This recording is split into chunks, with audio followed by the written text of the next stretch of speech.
कविताताई यांना भेटायला गेल्या. तीक्ष्ण मनाची आणि मेहनती व्यक्ती महत्त्वाची असल्याने तिने कविताताईकडे पाहिले आणि म्हणाली, तू विश्वासायोग्य वाटतेस. माझ्या नातवाने अनेक उमेदवार आणले आहेत, पण तुझ्या डोळ्यात एक वेदना आहे जी माणसाला काही शिकवते. कविताला माहीत नव्हते की ती प्रशंसा आहे की टिप्पणी. तिने तिची कहाणी सांगितली. 35व्या वर्षी विधवा झाले. 4 मुले. वेगवेगळ्या शहरात राहत होती. अधूनमधून भेटायला नातवंडे येत असे. तिला वृद्धाश्रमात पाठवावे असे म्हणत असत. पण एखाद्या अनोळखी ठिकाणी एकटे मरण्यापेक्षा एखाद्याला पगार देऊन घरी सोबत ठेवणे त्यांना पसंत आहे. कविताताईंना तिचे दुःख पूर्णपणे समजले. त्या दोघीही अशा माता होत्या ज्यांना हे जाणवले होते की म्हातारपणात मुलांचे संगोपन करणे आधार देत नाही. कविताताई त्यांना औषधं देत असत, जेवण बनवत असत आणि तिच्या सुखदुःखांबद्दल बोलत असत. ती त्यांना ओझे नव्हे तर समान मानत असे.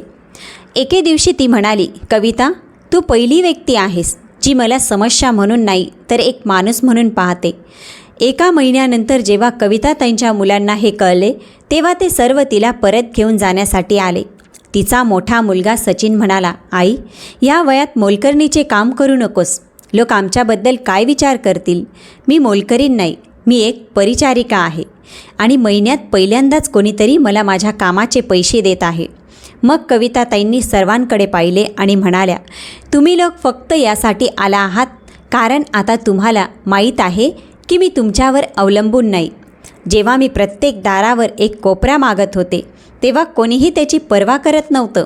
आता जेव्हा मी स्वावलंबी आहे, मी कमावते, मग तुम्हाला मला घरी परत घेऊन जायचे आहे. तेव्हा जवळ बसलेल्या सरिताताई म्हणाल्या, बाळा, तुमचीच आई माझ्यासाठी आयुष्यातील एक आशीर्वाद आहे. ती प्रेमाने माझी काळजी घेते, मला आधार देते आणि मी याबद्दल तिला पैसे देते. प्रामाणिक काम करणे कधीही लज्जेचे कारण नसते. उलट आईला सोडून देणे ही लज्जेची गोष्ट असते. हे ऐकून 5ही भावंडांना लाज वाटली. मग त्या पुढे म्हणाल्या, बाळांनो, एक गोष्ट लक्षात ठेवा.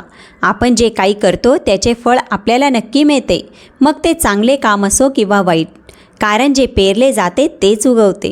तुम्ही तुमच्या आईला नाकारून तुमचे म्हातारपण स्वतः लिहिले आहे, हे तुम्ही विसरू नका.